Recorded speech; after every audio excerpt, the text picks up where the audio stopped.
Ya baik, terima kasih rekan-rekan wartawan. Kami sampaikan bahwa tadi baru saja saya diterima oleh Bapak Presiden.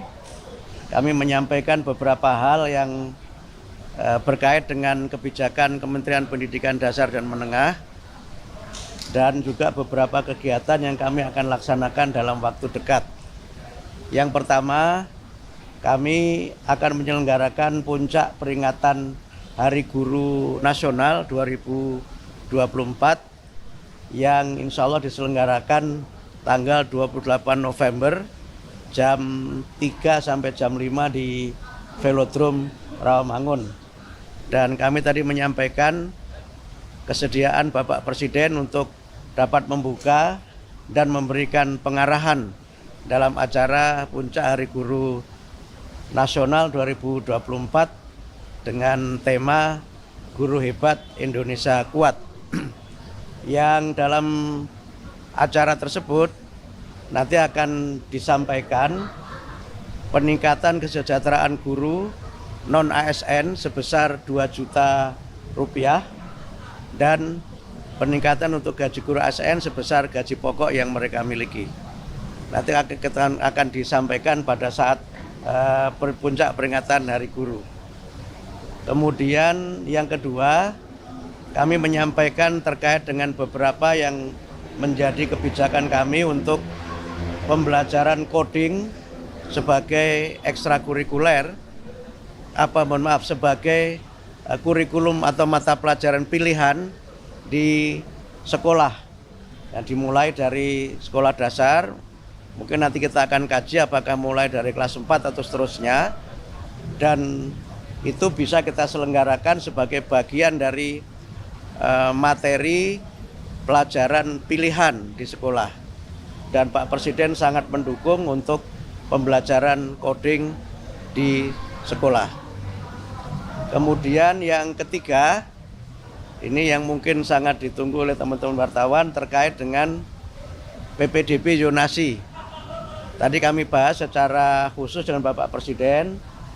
Kami menyampaikan hasil-hasil kajian yang sudah kami lakukan dengan para kepala dinas pendidikan di seluruh Indonesia beberapa waktu yang lalu, dan juga kajian para pakar dan juga audiensi kami dengan beberapa stakeholder penyelenggara pendidikan.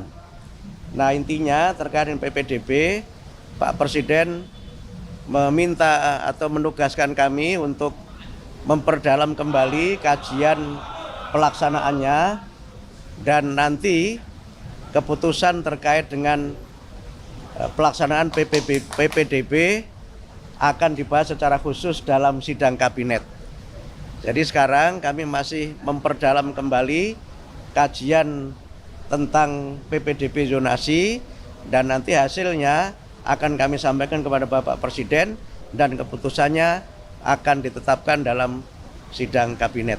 Saya kira demikian dapat kami sampaikan. Terima kasih.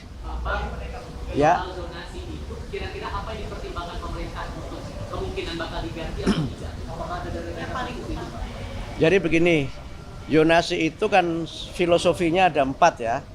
Yang pertama, zonasi itu kan filosofinya pendidikan bermutu untuk semua.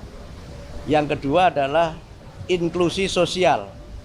Yang ketiga, integrasi sosial. Yang keempat, kohesivitas sosial. Ini semangat dari zonasi itu. Sehingga mereka, anak-anak ini bisa belajar di sekolah-sekolah yang dekat dengan rumahnya. Yang kedua, anak-anak dari berbagai kelas sosial itu juga bisa belajar di sekolah yang sama. Sehingga tidak ada segregasi antara, mohon maaf, misalnya anak-anak dari kelas yang mampu dengan tidak mampu. Atau saya sering gunakan bahasa, tidak ada segregasi antara yang elit dengan yang alit. Karena itu ada inklusi sosial di situ. Karena zonasi itu kan pakai empat kriteria. Yang pertama domisili, tempat tinggal. Yang kedua prestasi, yang ketiga afirmasi, yang keempat mutasi. Jadi dasarnya kan itu. Domisili tentu mereka yang tinggal terdekat dengan lingkungan sekolah itu.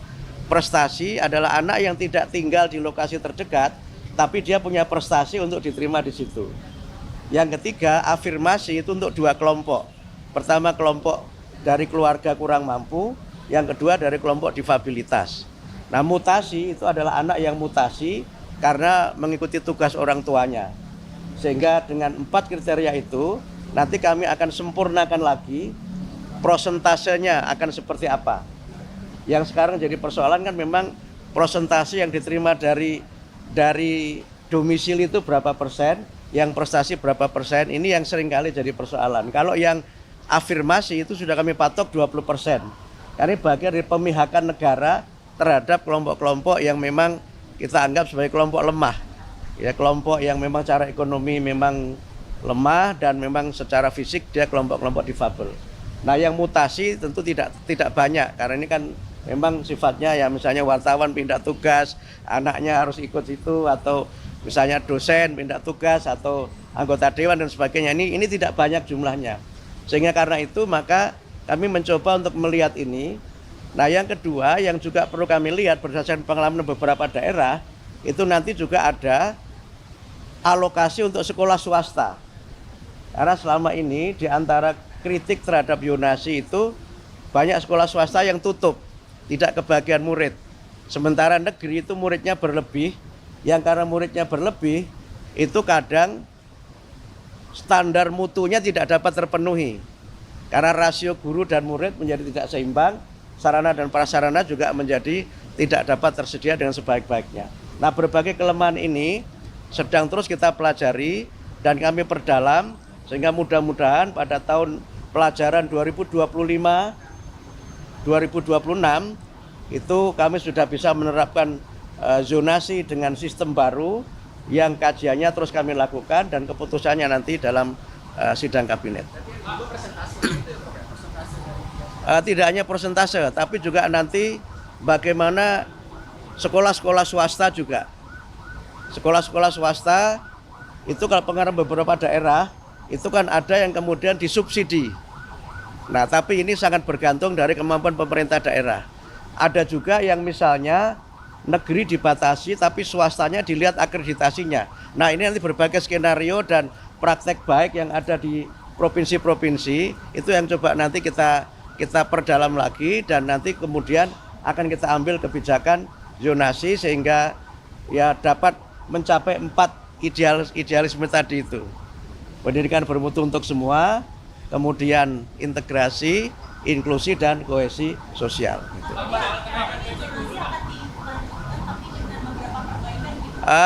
Menunggu sidang. Kami belum bisa mengambil keputusan karena keputusan nanti tidak ada pada kami tapi pada sidang kabinet dipimpin Pak Presiden. Mengusulkan agar zonasi ini dihapuskan. Apakah sudah dikomunikasikan juga dengan Mas Wapres mengenai hal ini? Kami belum bertemu dengan Mas Wapres soal ini. Kami baru menyampaikan pada Pak Presiden karena kami sudah memang sudah menyampaikan untuk bertemu sudah cukup lama dan minta beliau untuk hadir di acara puncak Hari Guru itu. Gitu ya.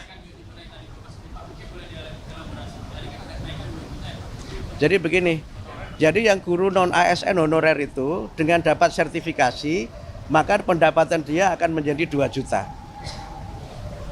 Itu di luar gaji dia di sekolah asalnya ya. Jadi dia kan sudah punya gaji di sekolah asalnya itu. Yang gaji itu bervariasi menurut kemampuan sekolah. Tapi dengan dia sertifikasi, maka dia akan dapat tunjangan sertifikasi sebesar 2 juta itu. Semua. Jadi malah kalau guru yang ASN itu malah hanya gaji pokok saja sesuai dengan gaji pokok dia. Yes, gaji pokoknya sesuai dengan gaji pokok dia, 1 kali gaji pokok. Yang gaji pokok itu tentu berbeda sesuai dengan kepangkatan dan sebagainya. Berarti berubah ya untuk ASN itu berubah berarti sesuai gaji pokok kan? ASN-nya naik tapi kenaikannya sesuai gaji pokok. Saya nggak tahu gaji pokoknya berapa, saya nggak tahu. Berarti yang guru swasta itu harus ikut sertifikasi juga bisa naik? Iya. Jadi peningkatan kesejahteraan ini juga nanti mengikuti peningkatan kualifikasi. Gitu. Jadi karena dia kan sudah dapat sertifikasi, dia harus ikut PPG. Nah, PPG itu kan pelatihan untuk bagaimana guru yang sudah memenuhi kualifikasi D4 atau S1 itu meningkat kualifikasinya sesuai amanat undang-undang kan harus punya kualifikasi. Yang dengan kualifikasi itu dia punya sertifikasi. Dengan dapat sertifikasi maka dia dapat tunjangan sertifikasi. Jadi clear ya. Jadi bentuknya tunjangan kesejahteraan melalui sertifikasi. Ya kalau pendapatnya meningkat, masa kualitasnya nggak meningkat? Jadi kira-kira begitu. Guna PNS itu kenaikan gaji sesuai dengan gaji pokok. 2025. Teorinya Januari, kan tahun anggaran dimulai Januari. Tapi realisasinya nanti tergantung dari bagaimana pencairan dana dari Kementerian Keuangan. Kalau soal mata pelajaran coding itu sejauh ini adakah daerah-daerah yang bakal diprioritaskan untuk program itu? Infrastrukturnya juga, Pak? Belum pakai prioritas, tapi kami sudah melakukan kunjungan ke beberapa sekolah yang ternyata sudah banyak yang menyelenggarakan coding. Saya ke Medan, di Jakarta, beberapa tempat, bahkan tadi juga baru saja ada acara, malah ada gerakan perempuan untuk pengembangan coding di sekolah itu. Nah ternyata coding itu variasinya ada 3. Pertama ada coding yang dia online, yang dia memang internet based. Yang kedua ada coding yang dia unplug, yang dia tidak pakai internet, tapi ada paketnya yang sudah khusus. Yang ketiga ada coding yang unplug dan tidak ada paket khusus, tapi berupa alat-alat permainan yang bisa dikembangkan sendiri. Sehingga dengan variasi ini kami melihat di lapangan prakteknya coding itu diselenggarakan dalam 2 mata pelajaran. Yang dia online itu di mata pelajaran teknik informatika. Tapi yang tidak itu bisa di mata pelajaran keterampilan. Sehingga dia bisa saja coding ini tidak menambah mata pelajaran, hanya merubah isi mata pelajaran yang sudah ada. Nah, dengan cara begitu maka kami mungkin tidak perlu menambah guru, tapi hanya melatih guru yang mengajar coding. Gitu. Karena kan hubungannya dengan infrastruktur dan kebanyakan infrastruktur yang mendukung itu kebanyakan di sekolah-sekolah yang ada di perkotaan, Pak. Apakah Enggak selalu. Ada Yayasan Sukma itu di Palu, di satu kota di mana di Sulawesi Tengah. Jadi enggak selalu di kota, karena kalau dia unplug, tidak usah pakai internet, dia bisa di mana saja. Yang penting ada materinya dan ada tutornya. Yang penting itu.